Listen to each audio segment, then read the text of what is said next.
All right. Hi, this is John Linneball from John Linneball Tutoring, and this is AP US History Video Lesson 1, Pre-Contact North America. Here's my contact information if you want to contact me, and please, if you like this video, do subscribe and do thumbs up, give it a like, and share it with anyone you can. Thanks. Note, this is not a substitute for your class's text, etc. Please don't skip class.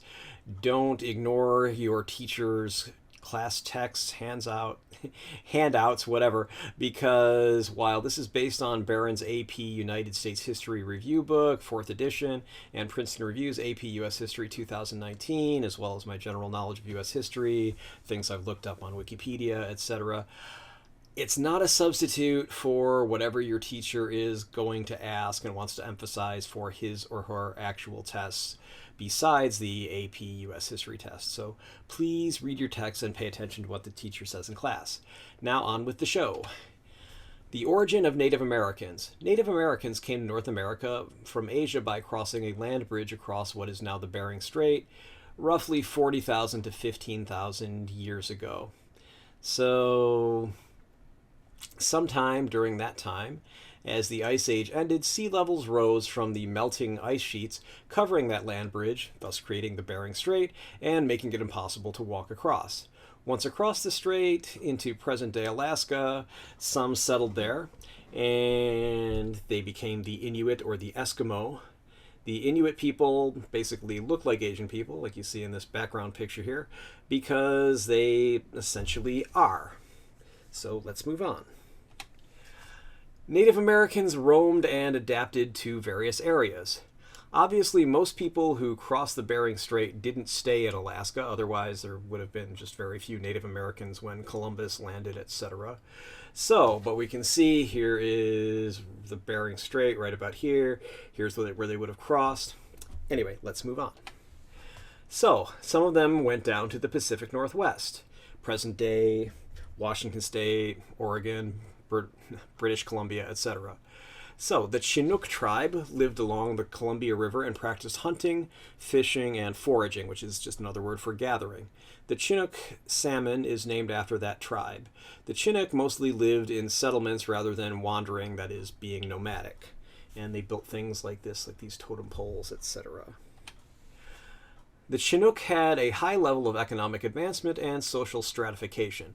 A strata is a layer, so they had different classes or layers of society. So those in the higher strata, such as shamans, religious officials, clergy, successful merchants, and warriors, lived in relative isolation from those of the lower strata. Chinook commoners, that is, those in the lower strata, lived in longhouses that held up to 50 people. So here's a nice example of a longhouse. Societies of the Pacific Northwest continued.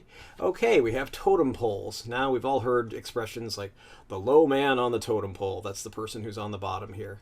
So, but what is a totem pole? Why did they bother making these things? Is it just because they look cool? Not quite.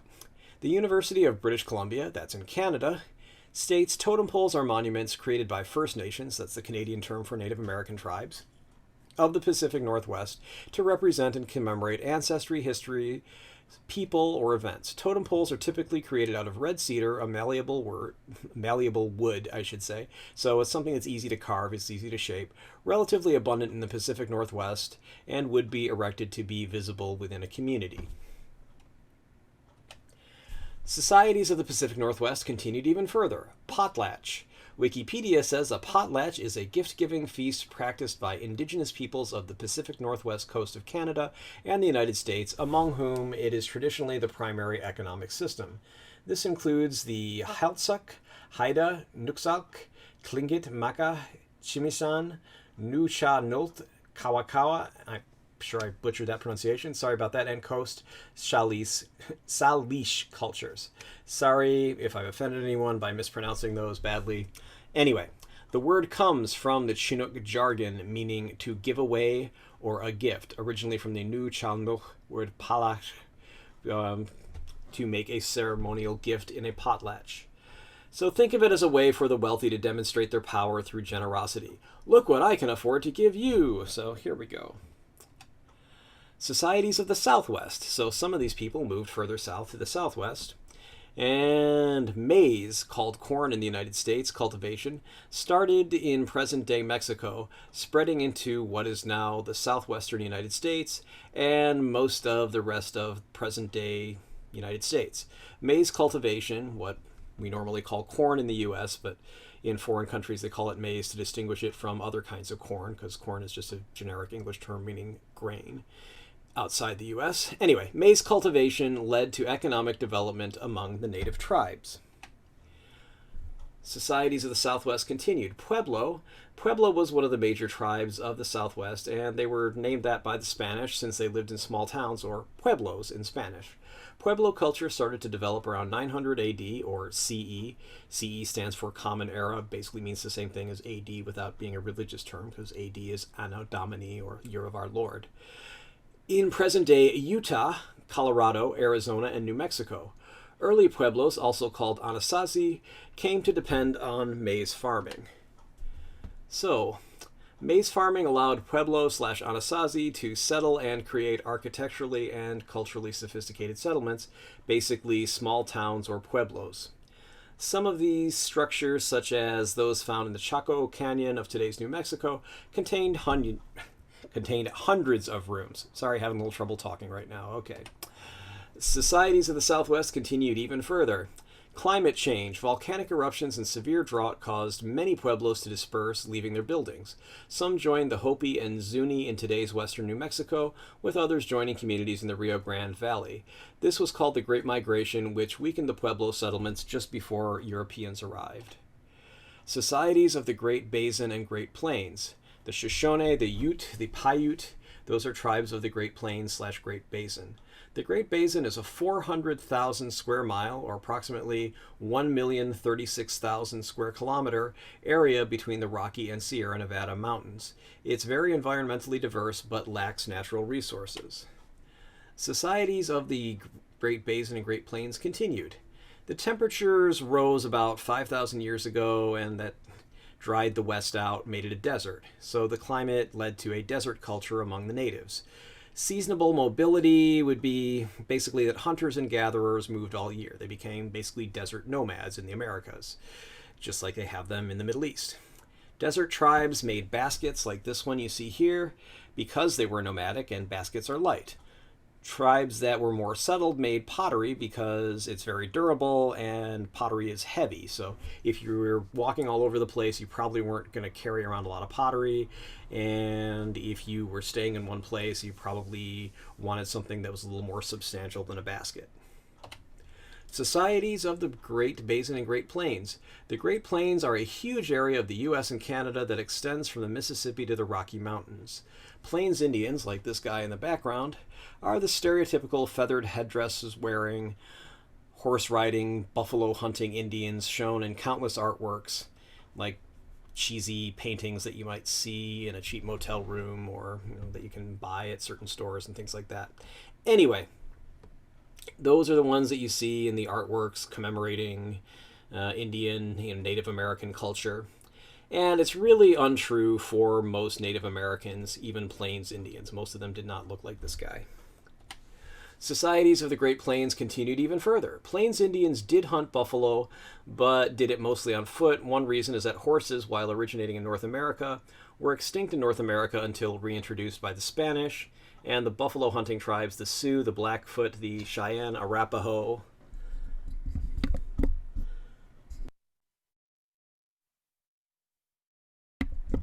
those were the buffalo hunting tribes. There were other Great Plains tribes that were sedentary and agrarian, meaning they grew agricultural things, they grew plants, crops. The Omaha, the Osage, and the Wichita. So notice those are names of cities in the Midwest. Omaha, Nebraska, okay. Osage County, Wichita, okay. Societies of the East. The Algonquian peoples, the Algonquian language group, lived in what is now the U.S. East Coast and the Great Lakes, St. Lawrence River regions. Think New York State. Atlantic Coast Algonquians hunted, fished, and farmed maize.